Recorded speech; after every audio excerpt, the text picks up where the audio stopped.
Akka gabaasa kanaatti waraanni bilisummaa Oromoo zoonii bahaa bobbaan nadhii gammadaa gartuu koomaandoo jedhamuun kan beekaman fulbaana 2021 Harargee lixaa aanaa mi'eessoo waraana mootummaa irratti tarkaanfii fudhateen 3 ajjeesee 2 madeessuu meeshaa EKM 5 irraa hiikee moonaa qabsoo bilisummaa Oromoof galii gochuu gabaasee jira.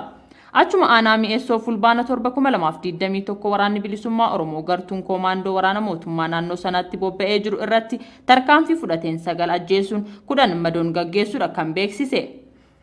Oromiyaa zoonii kibbaatti waraanni bilisummaa Oromoo bobbaan Elemoo Qulxuu Cibraan Soddoon Booroo Gujii aanaa Gumii Eldallotti fulbaana 2021 waraana mootummaa irratti tarkaanfii fudhateen 12 ajjeesuun 8 madeessuu ifoomse.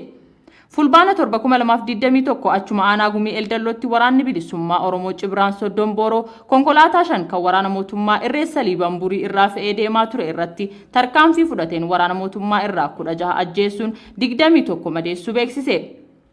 Waraana haleellame kana tumsuuf waraanni mootummaa bakka haleellaan itti raawwatame kanatti imalaa ture bakka karaa Walleessoo jedhamutti waraana bilisummaa Oromoon dhaabsifamuun haleellaa raawwatameen waraana mootummaa irraa 8 ajjeefamuun 11 madaa'us gabaasa isaa keessatti hammachiisee jira. Oromiyaa zoonii lixaa waraanni bilisummaa Oromoo bobbaan Laggasaa Wagii baha Wallaggaa aanaa Saasigaatti tarkaanfii waraana bilisummaa Oromoon fudhatameen aanaan kun to'annoo waraana bilisummaa Oromoo jala jiraachuu hordofee fulbaana 2021 humni waraana mootummaa Naqqamtee irraa garasitti imale waraana bilisummaa Oromoo loluuf yaalii taasiseen haleellaa waraana bilisummaa Oromoon fashalaa'uu beeksisee jira. Kanuma hordofee Saasigaa Baallii Bareedaa fi Gabaa Sanbataa bakka jedhaman to'annoo waraana bilisummaa Oromoo jala jiru jedhamee jira. Tarkaanfii kana hordofuun hidhamtoonni siyaasaa 150 ta'an waraana bilisummaa Oromoon hidhaa irraa hiikamuunis gabaafamee jira. Hawaasni Oromoo ona kana keessa jiraatanis waraana bilisummaa Oromoon baga nagaan dhuftan jechuun simannaa taasisanii jiru jechuun dabaluun ifoomsee jira.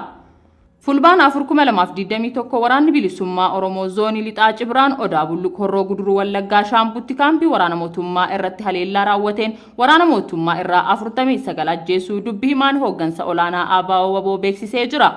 Fulbaana 2021 waraanni bilisummaa Oromoo zoonii lixaa Wallagga lixaa magaalaa Beekitti haleellaa waraana mootummaa irratti taasiseen waraana mootummaa irraa 130 ajjeesuun danuu madeessuu gabaasni hooggansa olaanaa ABO Waboo kun ni ifoomsa. Akkasuma meeshaan waraanaa hedduun kanneen meeshaa waraana gurguddaa keessatti argamuun booji'amuun moonaa qabsoo bilisummaa Oromoof galii ta'uun ifoomee jira.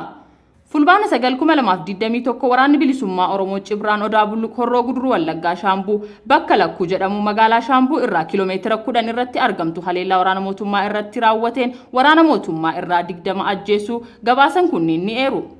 Oromiyaa zoonii giddu galeessaatti waraanni bilisummaa Oromoo bobbaan Taaddasaa Birruu fulbaana 2021 kaaba Shawaa aanaa Kuyyuu bakka addaa Qarree Taa'aa jedhamutti waraana mootummaa Abiyyi garasiin bobbaafaman irratti haleellaa raawwateen 23 ajjeesuun 13 madeessuu gabaasan hooggansa olaanaa ABO kun ni ifoomsu.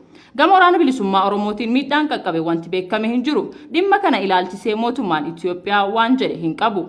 Gabaasa dhiyaateef Rahmat Siraaj Shinnigaa Broadcasting Service irraa. Waraanni bilisummaa Oromoo zoonii lixaa bobbaan Laggasaa Wagii magaalaa Shaambuu to'achuuf lola bane. Waraanni bilisummaa Oromoo ona Shaambuu fulbaana 2021 magaalaa Shaambuu to'achuuf haleellaa waraana mootummaa magaalicha maandheffatanii jiran irratti banuun beekameera.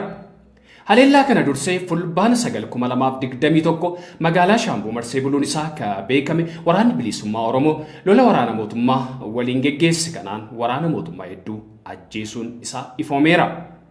Waraanni bilisummaa Oromoo magaalaa Shaambuu qabachuuf tarkaanfii fudhateen ajajaa 100 fi ajajaa 50 waraana mootummaa irraa booji'uu beeksisuun akkasumas konkolaataa waraana mootummaa geejjibaa turte Siree 4 guutummaan guutuutti barbadeessee meeshaalee waraanaa ammayyaa ta'an hedduu waraana mootummaa irraa hiikuun moona qabsoo bilisummaa Oromoof galii gochuu beekseera.